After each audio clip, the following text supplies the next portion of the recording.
Hello प्यारे बच्चों, कैसे हैं आप लोग। मैं हूं राजेश खन्ना और आप लोगों के लिए लेके आया हूं 25 क्वेश्चन वाला क्लास। पर डे जो 25 क्वेश्चन चलता है, देखिए कितनी मजेदार शानदार झकास रूप से चलता है। बस आप प्रैक्टिस करते रहिए, मेरे साथ बने रहिए और देखिए कैसे रिजल्ट आपका दनादन होगा। कहता है ए और बी मिलके किसी काम को 9 दिन में कर लेता है। ए और बी जो है मिलके किसी काम को क्या करता है, 9 दिन में कर लेता है। बहुत ही झकास है।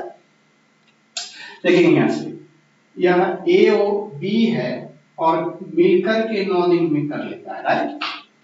फिर कहा आपसे कि ए किसी निर्दिष्ट समय में बी से 2 गुना काम करता है।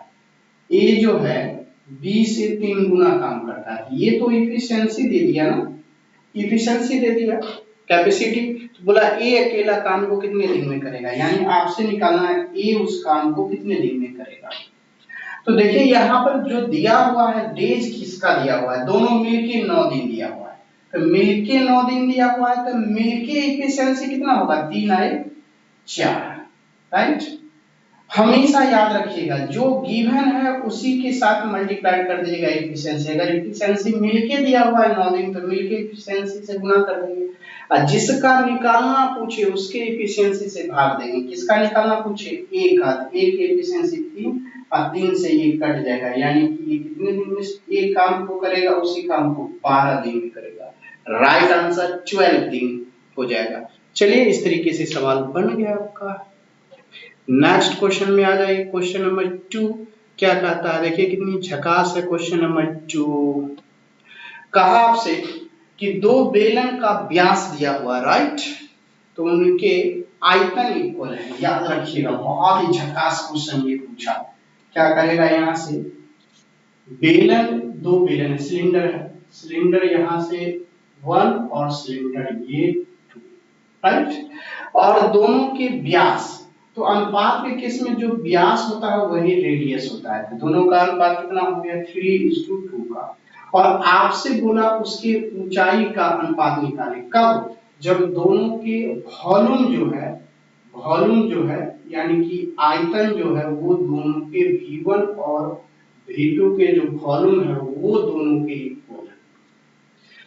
तो आप एकदम याद कर लीजिएगा, जब भी दोनों का वॉल्यूम इक्वल हो और रेडियस का आपका या डायगोनल यानी कि व्यास का, डायमीटर का और रेडियस का अनुपात दिया हुआ हो तो ऊंचाई बराबर क्या होता है, ऊंचाई का अनुपात क्या होता है, दोनों को ये स्क्वायर कर दीजिएगा, ये हो जाएगा 4, उलट के लिख दीजिएगा, स्क्वायर करके उलट के लिख दीजिएगा, वही ऊंचाई का अनुपात हो जाएगा। कब, जब वॉल्यूम दोनों का इक्वल दिया हुआ हो। कुछ नहीं करना, फिर से सुन लीजिए मेरी बात।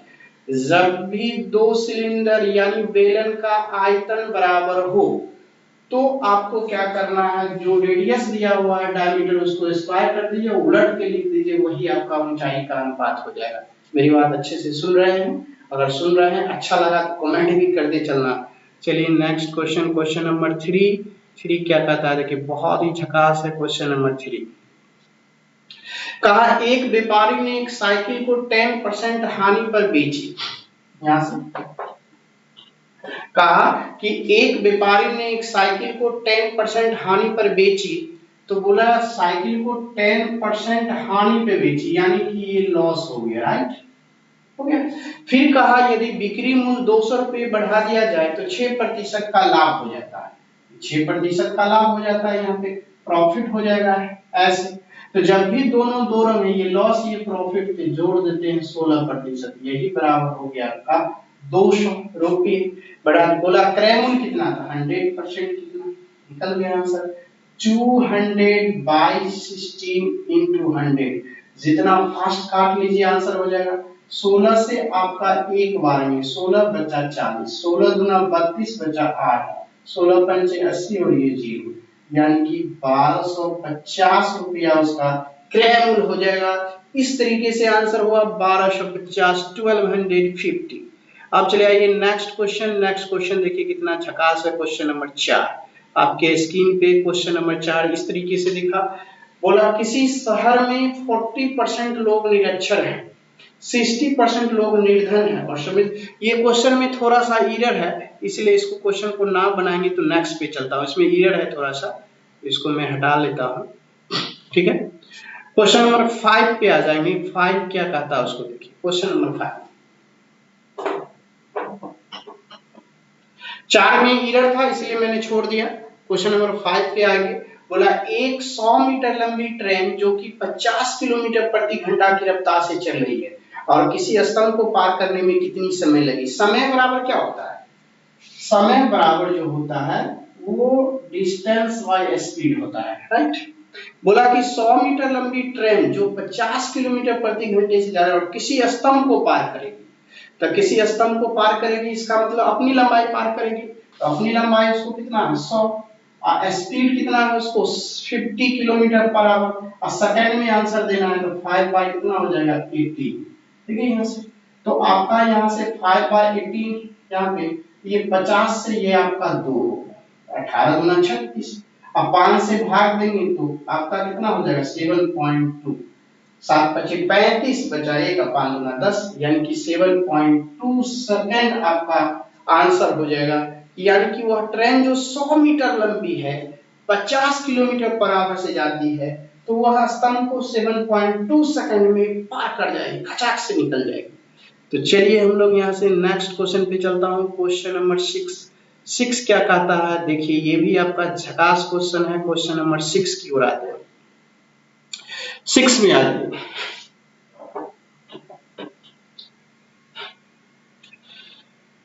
क्वेश्चन नंबर 6 है 2p, यहां से 2p लेंगे आप by 2p by p square minus 2p plus 1 आई equal to 1 by cross multiplication कीजिए इधर वाले को 1 से 4 से इसको या p square 2p plus 1 equal to 8p 2p उधर जाएगा तो 10p हो जाएगा इधर p स्क्वायर प्लस 1 और ये 10p बचेगा। p से डिवाइड कर दीजिए p प्लस 1 बाई p आई इक्वल टू यहाँ से 10 आपका आंसर हो जाएगा। तो p plus 1 by p equal to 10 कुछ नहीं करना है रेशनलाइजिंग कुछ नहीं करना है केवल आप सोल्यूशन कर दीजिए हल कर दीजिए बस आपका आंसर आ जाएगा। तो नेक्स्ट क्वेश्चन का आनंद लीजिए। नेक्स्ट क्वेश्चन क्या कहता है देखिए। क्वेश्चन नंबर 7 कहा l plus m plus n equal to 9 है। यहां से आपका l plus m plus n equal to 9 right. फिर l का स्क्वायर प्लस m का स्क्वायर प्लस n का स्क्वायर इक्वल टू 31।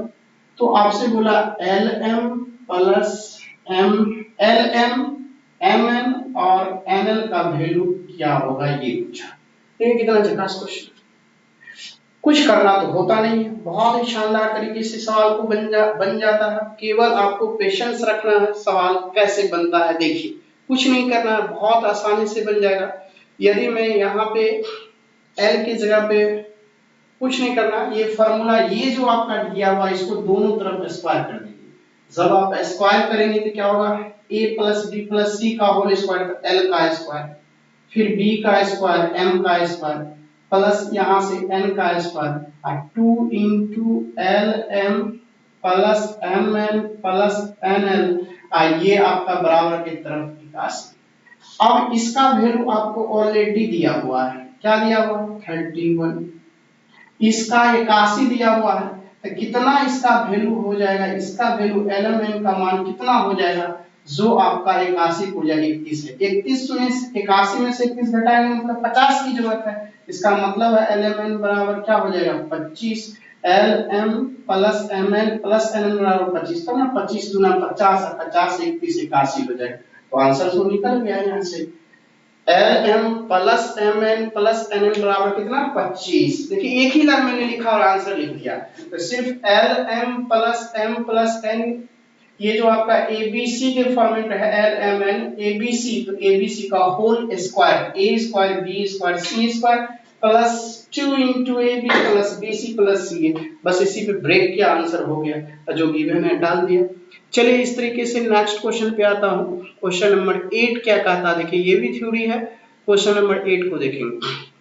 कहा किसी त्रिकोण का केंद्रक वह बिंदु है, केंद्रक की बात करता है तो मध्य रेखाएं मिलती है शीर्ष लंब मिलती है त्रिकोण की भुजाओं का दाहिनी द्विभाजक मिलती है त्रिकोण के कोणों का द्विभाजक। देखें यहाँ से ये क्वेश्चन का आनंद लीजिए। और कितना अच्छा क्वेश्चन है वो देखिए। क्वेश्चन नंबर 8, पहले तो इसको हटा लीजिए, प्यारा सा क्वेश्चन सब चल रहा है इस तरीके से।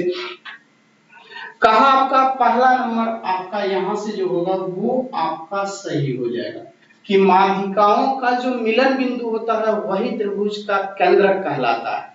और दूसरा नंबर बी जो है ये आपका सेंट्रॉइड कहलाएगा, सेंट्रॉइड यानी कि केंद्रक कहलाएगा, राइट। फिर कहा शीर्ष लंब मिलते हैं, शीर्ष लंब, तो शीर्ष से खींचा गया लंब मिलेगा तो उसको ऑर्थो सेंटर बोलेंगे। क्या बोलेंगे? ऑर्थो सेंटर, जिसको आप लंब केंद्रक कहते हैं इसको। ये तो केंद्रक हो गया, सेंट्रॉइड केंद्रक, ऑर्थो सेंटर, लंब केंद्र। अब सी पे आ जाएंगे। सी पे बोला त्रिकोण की भुजाओं के, त्रिकोण के भुजाओं के दाहिने द्विभाजक मिलते हैं, तो यहां से ये आपका परिकेंद्र हो जाएगा, सरकम सेंटर जिसको बोलते हैं। भुजाओं के द्विभाजक मिलेंगे, सरकम सेंटर। और डी जो आपको कहा कि त्रिकोण के कोनों के द्विभाजक मिलेंगे तो उसको इन सेंटर हो जाएगा, इन सेंटर। इन सेंटर का मतलब अंतर केंद्र। तो यहाँ तो आपका ना ये सही होगा, ना ये सही होगा, ना ये सही होगा। सही क्या होगा? एक सेंट्रॉइड बोलेंगे। किसी त्रिकोण का केंद्रक वह बिंदु है जहां पर मध्य रेखाएं मिलती है, माध्यिका, मध्य से या माध्यिका रेखा मिलती है, वो आपका आंसर हो जाएगा क्वेश्चन नंबर 8। आ जाइए 9 क्या कहता है उसको देखिए। कहा पी क्यू आर, क्या बोला? पी क्यू आर त्रिकोण में भुजा क्यू आर को एस तक खींचा। देखिए कितनी शानदार है, क्यू आर को एस तक खींचा, क्यू आर को एस तक खींचा यहां से। ये आपका क्यू आर को कहां तक खींचा? एस तक। पी क्यू आर इस तरीके से हुआ, एस तक खींचा, बोला P Q P R, Q P R ये 72 डिग्री, राइट। फिर कहा P R S, P R S ये 110 है, राइट। अब पी आर एस निकल गया। अब आपसे पूछा कि पी क्यू आर ये वाला पार्ट क्या है? ये तो फॉर्मूला ही होता है, किसी त्रिभुज में एक भुजा के बढ़ाने से जो एक्सटर्नल एंगल बनता है वो सुदूर अंतः कोणों के योग के बराबर होता है। इस दोनों के योग के बराबर ही है।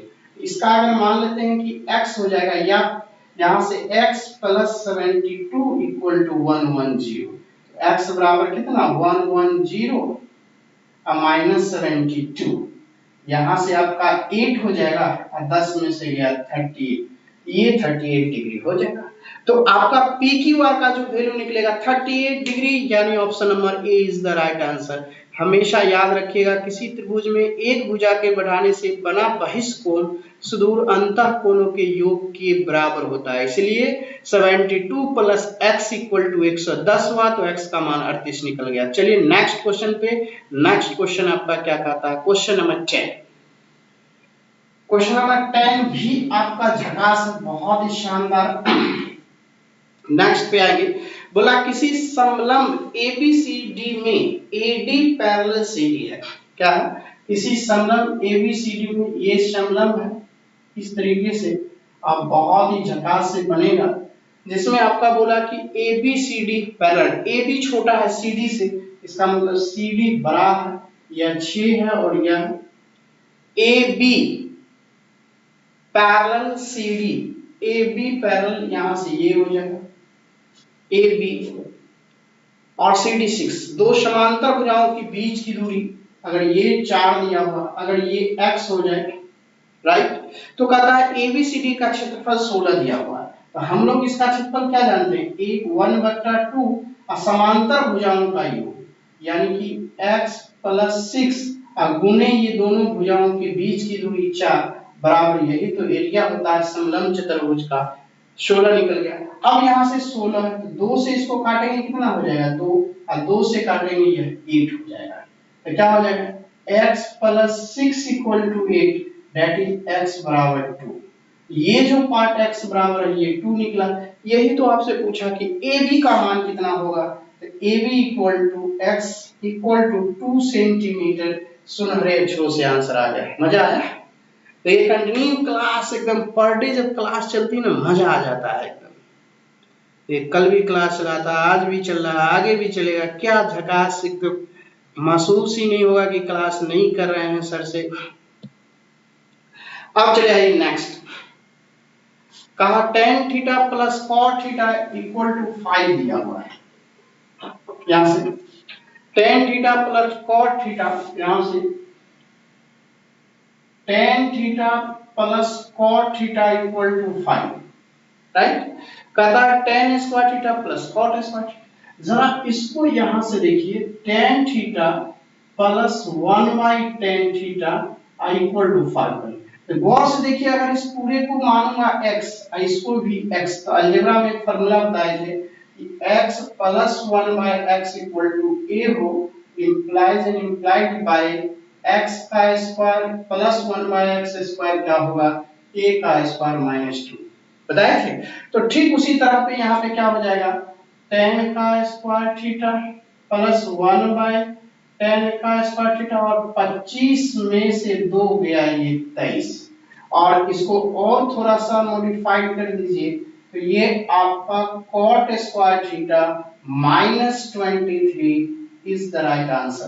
तो देखिए यहां से माइनस नहीं होगा, सीधा 20 equal to 23, tan square theta plus cot square theta कितना निकल गया, 23। देखिए क्या झकास आया, यही जो पूछ रहा था सवाल, कितना आंसर आ गया, 23।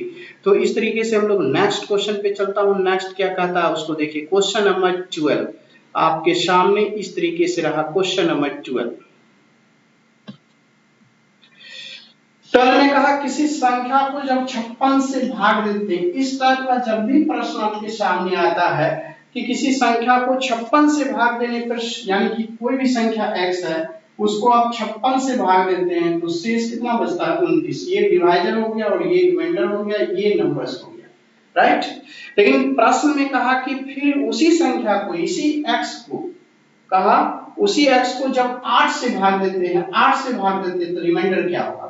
तो जब इस तरह का प्रश्न पूछे तो आपको कुछ नहीं करना, पहले वाले स्टेप में जो शेष है, पहले वाले स्टेप में जो शेष है उसी को बाद वाले भाजक से भाग दे देंगे। पहले वाले स्टेप में जो आपका शेष आया 29, बाद वाले डिवाइजर यानी कि भाजक से भाग देंगे, जो रिमाइंडर आ जाएगा वही आंसर हो जाएगा। 8 गुना 3 24, अब बचा रिमाइंडर 5।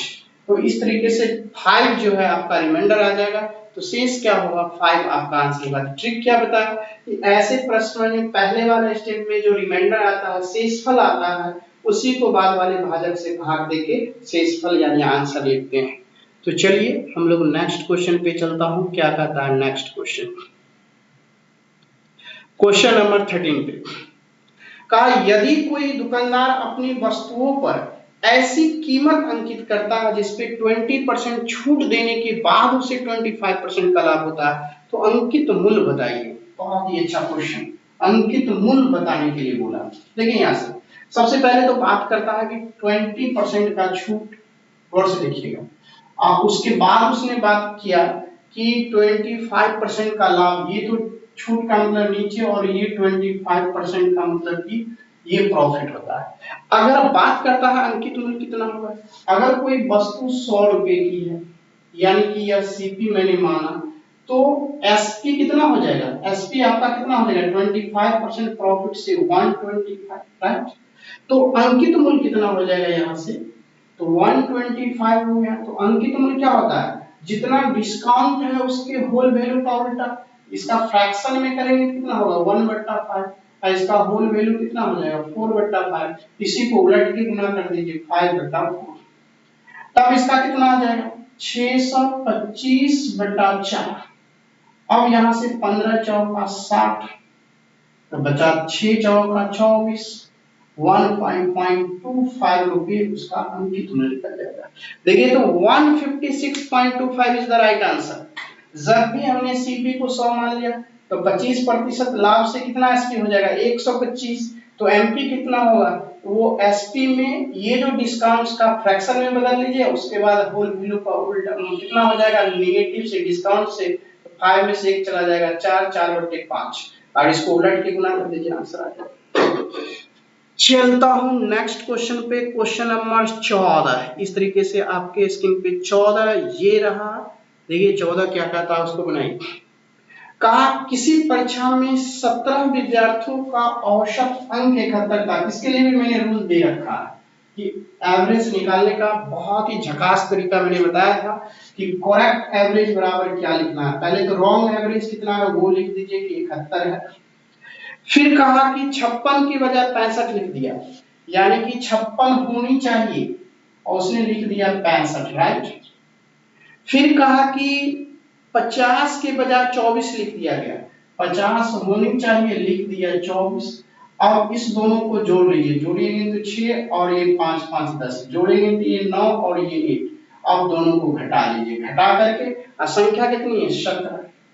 जब आप घटाएंगे दोनों को, यहां से घटाएंगे दोनों को तो देखिए आएगा क्या, बहुत ही अच्छा से। जब इस दोनों को घटाएंगे तो यहां से 106 और 89 को 16 में से 6 गया 7 और 9 में से 8 जाएगा 1 17 और ये 17 से 17 कट गया। यहां से ये 71 प्लस 1 दैट इज कितना आ गया 72 इज द राइट आंसर। और इस तरीके से झकास आंसर, यानी जो सही होता है वो पहले लिखा जाता है, यानी 56 के बजाय उसने 65 लिख दिया। 65 तो घटेगा ना, हमने घटा दिया, इस दोनों को घटा दिया। इधर वाले जोड़ को 106, इधर वाले जोड़ को 89, दोनों को घटाया 17 से 17 कट गया। इस तरह से 71 प्लस 1 आपका 72 आ गया। बहुत ही झकास तरीके से बन गया। 15 क्वेश्चन नंबर 15 क्या कहता है उसको देखिए, बहुत ही आनंद आएगा। 15 क्वेश्चन नंबर 15 कहा किसी धनराशि का 5 वर्ष का साधारण ब्याज उसी राशि का 2/5 भाग है, तो वार्षिक ब्याज की ब्याज की वार्षिक दर रेट बोला निकालने के लिए। कुछ नहीं, बहुत आसान। देखिए ब्याज क्या है, ब्याज जो है मूलधन P का जो है, उसने बोला मूलधन P का जो है 2/5 है, कर लीजिए। और ब्याज यानी P into R into T, T कितना है 5 वर्ष, अब बटे कितना ये 100। बहुत ही आसान सा, ये 5 से काटेंगे तो यहाँ पे 20, ये 5 से काटेंगे यहाँ से 4, P से P कट गया, क्रॉस मल्टीप्लीकेशन बराबर कितना आ गया यहाँ से, ये क्रॉस मल्टीप्लीकेशन बराबर ये आपका आ गया 8%। अब परसेंट को हटा के यहाँ से 0.08 में लगा लेंगे, यही तो आपका आ जाएगा 0.08 वार्षिक दर आपका आंसर आ जाएगा। तो क्वेश्चन नंबर इस तरह से बी आपका आंसर हो गया। क्वेश्चन नंबर 6 की ओर चलिए। 6 क्या कहता है, ये भी अलजेब्रा का बहुत ही शानदार तरीके से ये भी बनेगा। बहुत अच्छा क्वेश्चन, मैंने बहुत बार इस क्वेश्चन को मैंने डील कर चुका हूं और हमारे जाएंगे प्लेलिस्ट में तो वहां भी इस पे आधारित क्वेश्चन बना हुआ है, तो वहां से भी लाभ उठा सकते हैं। बोला x प्लस 1/x का यहाँ से होल स्क्वायर इक्वल टू 3, तब आपसे स्क्वायर हटा देंगे, उधर चला जाएगा, ये आपका √3 होगा। तब आपका q का फॉर्मूला क्या होता है, यहाँ से q के लिए ये जितनी है उसका q कर देंगे, 3√3 आ जाएगा और इसी का 3 गुना यहाँ से घटा लेंगे, कितना आंसर आ जाएगा 0। 0 इज द राइट आंसर। बहुत ही झकास तरीके से बन गया। अब चलिए आइए नेक्स्ट क्या कहता है वहां से देखेंगे। 17 क्वेश्चन नंबर 17 बहुत ही प्यारा सा क्वेश्चन है। क्वेश्चन नंबर 17 ये भी झकास तरीके से बनेगा, बन गया, 0 आंसर आ गया।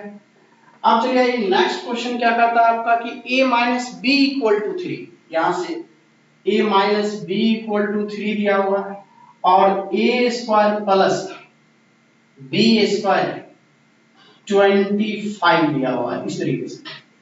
तो आपसे प्रश्न बोला ए बी का मान क्या होगा, कुछ नहीं करना है, इसका होल स्क्वायरिंग कर दीजिए, स्क्वायरिंग कर दीजिए दोनों तरफ। स्क्वायरिंग जैसा ही आप करेंगे तो यह क्या बन जाएगा, A square B square minus 2ab equal to 9। तो अब जरा देखिए इसके जगह पे मान क्या हो जाएगा 25, और 25 में यहाँ पे 9 रखना है, 25 हो जाएगा।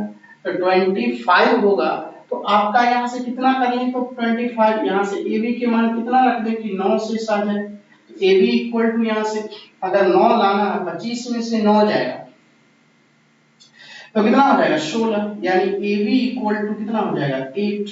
अगर ए बी की जगह पे आप 8 पुट कर देते हैं तो 8 गुना 16 और 16 9 25 होता है तो 9 सेटिस्फाइड हो जाएगा। इसका मतलब यहाँ पर ए बी इक्वल टू 8 हो जाएगा, आंसर होगा। कुछ नहीं था, बहुत ही आसान तरीके से आप ले जाके घटा भी सकते हैं, लेकिन मैंने घटाया नहीं, डायरेक्ट यही देखा कि 9 लिखा हुआ है, इसका मान 25 है, तो इस पूरे का वैल्यू क्या रख दे कि 9 आ जाएगा, तो इस पूरे का वैल्यू 16, तो 16 में 2 पहले ही से है तो ए बी की जगह पे 8 रख दिया तो आ गया, ए बी ही निकालना था तो आंसर आ गया। बहुत ही झकास तरीके से। क्वेश्चन नंबर 18 देखिए, बहुत ही प्यारा सा 18 नंबर क्या कहता है उसको देखिए। त्रिभुज एबीसी में एंगल बी इक्वल टू दिया हुआ है, यहाँ पे एबीसी में बी इक्वल टू 70 डिग्री और सी इक्वल टू 60 डिग्री, राइट। तो ए इक्वल टू कितना हो जाएगा, 70 और 60 आपका 130, एबीसी में ए बी तो दिया हुआ, तो आपका ए इक्वल टू हो जाएगा 50। अब बात उठती है कि एबीसी के सबसे छोटे कोण के आंतरिक द्विभाजक ओ पर मिलते हैं, इस प्रकार ओ पर बना कोण कितने डिग्री का होगा। बहुत ही अच्छा कोण है, ध्यान से देखिए, एक सवाल कहता है उसको देखेंगे यहां से इस तरीके से। सवाल में कहा, बहुत ही प्यारा सा क्वेश्चन है, अगर मैं इसको मान लेता हूं बी और इसको मान लेता हूं सी, ये 70 डिग्री है और ये 60 डिग्री है, तो बचा ये कोण कितना हो जाएगा, 50 डिग्री। 50 डिग्री। अब बोला कि एबीसी के सबसे छोटे कोण के आंतरिक, तो सबसे छोटे कोण तो 50 डिग्री के द्विभाजक ओ पर मिलते हैं। सबसे छोटे कोण, सबसे छोटे कोण में द्विभाजक मतलब इसका द्विभाजक इधर से और इसका द्विभाजक मतलब छोटा कोण तो यही दोनों है, तो कहा सबसे छोटे के सबसे छोटे कोण के आंतरिक में ये दोनों छोटा छोटा कोण है, इसके आंतरिक द्विभाजक ओ पर मिलते हैं। तब आपसे बोला कि एओसी जो है, मतलब इस प्रकार ओ पर बना कोण यानी एओसी बराबर कितना बना, तो आप जानते हैं कि ये जितना बना 90 या प्लस इसके सामने का जो कोण होता है उसका आधा कर दीजिए, तो ये 35 हो जाएगा कट के, यानी कि 125 डिग्री आपका फाइनल आंसर हो जाएगा क्वेश्चन नंबर 18 का। बहुत ही शानदार क्वेश्चन आपका बन रहा है। नेक्स्ट पे आइए, आपका क्या 19 का था उसको देखिए। क्वेश्चन नंबर 19 आपके स्क्रीन पे दिख रहा है, ये भी आपका बहुत ही झकास है। क्वेश्चन नंबर 19 देखेंगे तो लगेगा कि वास्तव में सर ने बहुत ही बेहतरीन चीज बता दिया, इससे पहले क्यों नहीं हम देखे, ऐसा फीलिंग होगा। देखिए यहाँ से कहा आपसे, यहाँ पे 5 cos theta plus 12 sin theta और यहाँ से 30। जब इस तरह का फॉर्मेट जब भी हो प्यारे बच्चों, तो cos के जो बगल में होगा उसको आप b मानिएगा और जो sin के बगल में हो उसको p मानिएगा, ठीक है, और जो इक्वल टू कांस्टेंट में हो उसको h हाइपोटेनस मानिएगा। तो cos के बगल वाले को हमेशा आधार मानेंगे, sin के बगल वाले को हमेशा लंब मानेंगे और जो बराबर में उसको कर्ण मानेंगे। तो किसी भी समकोण त्रिभुज में देखिए ट्रिपलेट फॉर्मेट काम किया, तो इस तरह से ट्रिपलेट फॉर्म में काम करेगा, तो आपको यहां से चले आइए, ठीक है, इस तरीके से। जब भी इस तरह का फॉर्म हो 5 cos theta plus 12 sin theta equal to 13, तो जो cos के बगल में उसको आधार मानेंगे, sin के बगल वाले को लंब मानेंगे, जो कांस्टेंट है उसको कर्ण मानेंगे। हो गया। तो आपसे प्रश्न पूछा cos थीटा बराबर क्या होता है, cos बराबर होता है आधार बटे कर्ण, आधार 5 का कर्ण 13 का, जिस ऑप्शन में वो रखे। इसमें कुछ करना है प्यारे बच्चों, जहां देखेंगे टिक लगा देंगे। 5/13 इज द राइट आंसर। चलिए नेक्स्ट क्वेश्चन पे चलता हूं। क्वेश्चन नंबर 20 क्या कहता है उसको देखिए। लंबा चौड़ा देखने में लग रहा है कि काफी लंबा चौड़ा है, लेकिन जब इसे सॉल्व करेंगे एकदम चुटकियों में बन जाएगा, उड़ा देंगे एकदम। देखिए जब आप इसे सॉल्व करेंगे तो लगेगा बहुत ही शानदार है। अब आ जाइए नेक्स्ट, यहां से कहा कि 32 सेंटीमीटर ऊंचाई और 18 सेंटीमीटर की त्रिज्या वाला एक बेलनाकार पात्र रेत से भरा है और वह सारी रेत शंकु के आकार का ढेर लिए प्रयोग की जाती है। तो इस शंकु के आकार के ढेर की जो ऊंचाई है वो 24 है। सबसे पहले बात तो इधर आपका मिट्टी का ढेर है, ये बेलनाकार है, ठीक है, और इस ढेर को बना दिए हम शंकुकार, इस तरह से शंकु के रूप। एक चीज तो दोनों में कॉमन हुआ कि इसका वॉल्यूम और इसका वॉल्यूम दोनों का क्या होगा, बराबर होगा। दोनों का वॉल्यूम क्या हो जाएगा, बराबर होगा। जब वॉल्यूम बराबर होगा तो बेलन का वॉल्यूम क्या होता है, पाई r स्क्वायर और h, अगर इसको आर एच मान, इसका भी कैपिटल आर और इसका भी एच कैपिटल एच, तो क्या हो जाएगा शंकु का 1/3 pi capital R square into ये कैपिटल एच। तो अब सवाल देखिए यहाँ से कहता क्या है, बहुत ही वाकई बहुत बेहतरीन चल रहा है। अब यहाँ से आपका देखिए कितना प्यारा सा है, यहाँ से चलिए अब यहाँ से हो गया। तो अब यहाँ से यह पाई से पाई कैंसिल हो जाएगा, आर स्क्वायर। बेलन का रेडियस कितना दिया हुआ 18 सेंटीमीटर त्रिज्या और 32 ऊंचाई, 18 गुने 18 ऊंचाई 32, 1/3 इसका रेडियस निकालना ही है और इसकी ऊंचाई 24 दिया हुआ है। अब 3 से काटिएगा तो ये 8 और 8 को काटिएगा ये 4, आर स्क्वायर आर में है ये तो 18 स्क्वायर में है तो एक 18 आ जाएगा, ये 2 का स्क्वायर देख 2 आ जाएगा, रेडियस बराबर 36 आ जाएगा। तो जो आपका शंकु है उसका रेडियस कितना निकल जाएगा 36। तो option number C is the right answer. अब चले आएंगे हम लोग नेक्स्ट में। नेक्स्ट देखिए कितना प्यारा सा क्वेश्चन है, बहुत ही शानदार लाजवाब, हाइट एंड डिस्टेंस का तो यहाँ तो गर्दा हो जाता है एकदम, देखते ही आपका आंसर भी आ गया होगा। हाइट एंड डिस्टेंस इतनी प्यारी है, कैलकुलेशन करने की कोई जरूरत ही नहीं पड़ेगा। बोला 20 मीटर ऊंची इमारत के आधार और शीर्ष से किसी खंभे के शीर्ष भाग का उन्नयन कोण दिया हुआ है। देखिए 20 मीटर ऊंची इमारत, ठीक है, तो 20 मीटर ऊंची इमारत अगर मैं यहां से ड्रॉ कर लूं ये, और एक खंभा पूरा है इस तरीके से, तो एक 20 मीटर ये ऊंची इमारत है, 20 मीटर का यहां से लेके यहां तक का 20 मीटर ऊंची इमारत है। इसके आधार मतलब यहां से, ठीक है, और इसके शीर्ष मतलब यहां से, ठीक है, और बोला किसी खंभे के शीर्ष भाग का उन्नयन, ऊपर से शीर्ष भाग, यहां पर बना कितना 60 डिग्री, यहां पर बना कितना 30 डिग्री। तब आपसे प्रश्न पूछा खंभे की ऊंचाई यानी यहां से लेके यहां तक की जो ऊंचाई है ये क्या होगी। कुछ नहीं है, देखिए मैं कैसे सॉल्व करता हूं, ये 20 है तो ये भी पार्ट 20 होगा, कोई शक नहीं सर, नहीं है तो बोलिए जी सर मैं समझ गया, ये 20 है तो ये 20। अगर ये √3 है तो मैंने किसी त्रिभुज में बताया कि √3 वाले को मानते हैं √3 और इधर 1, और ये √3 है ये भी दोनों बराबर है इसलिए ये भी √3 है। तो अब ये बराबर वाला समकोण त्रिभुज देखिए 60 है, यहाँ पे 60 के बगल वाला √3 इसी का 3 गुना ये होता है, तो √3 का √3 गुना यानी ये पूरा भाग 3 आ गया। तो 3 यूनिट में से 1 यूनिट चला गया तो बचा कितना 2 यूनिट, तो 2 यूनिट बराबर आपको निकला 20, तो 1 यूनिट का वैल्यू आपका कितना निकला 10, 1 यूनिट बराबर 10 मीटर, तो आपका आंसर तो 3 यूनिट का चाहिए, तो 3 यूनिट बराबर कितना हो जाएगा यहाँ से 3 यूनिट बराबर 30 मीटर आंसर। तो इस तरीके से आपका टोटल का आंसर कितना हो गया 30 मीटर। तो देखिए वाकई झकास है कि नहीं झकास है। ये हाइट एंड डिस्टेंस जो सवाल जिस मेथड से बनाते हैं, क्या सवाल जो हमने बनाते हैं जिस मेथड से, क्या लगता है कि ये ट्रायगोनोमेट्री का है? नहीं, कोई फॉर्मूला नहीं लगाते, गौर से देखिएगा। एक फिर से मैं बताता हूँ, किसी भी समकोण त्रिभुज में यह अगर 90 डिग्री और ये 60 के बगल वाले भुजा को 1 और 30 के बगल वाली भुजा को हम लोग मानते हैं √3। तो यहाँ से 30 के बगल वाले को √3 यहाँ से यहाँ मान लिया, तो ये पूरा में छोटा में तो ये कितना हो जाएगा 60 के बगल वाला मान लिया। अब ये जितनी लंबाई होगा उतना ही ये भी लंबाई होगा तो √3 हो गया।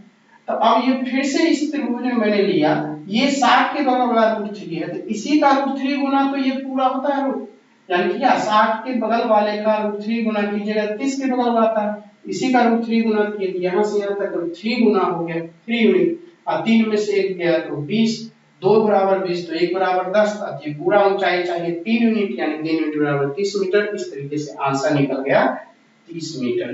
तो इस तरीके से झकास बन गया। आशा करता हूं कि बहुत अच्छे से समझे होंगे और इसी तरह से प्रैक्टिस करते रहिए, और जब भी लगे, जब भी आपको किसी भी सवाल में या पूरी वीडियो देखने के बाद जब एहसास हो कि सर ने बहुत ही मेहनत किया मेरे लिए, तो लाइक शेयर कमेंट करना ना भूलेंगे। फिर हम लोग मिलते हैं अगले वीडियो में, तब तक के लिए थैंक यू, धन्यवाद।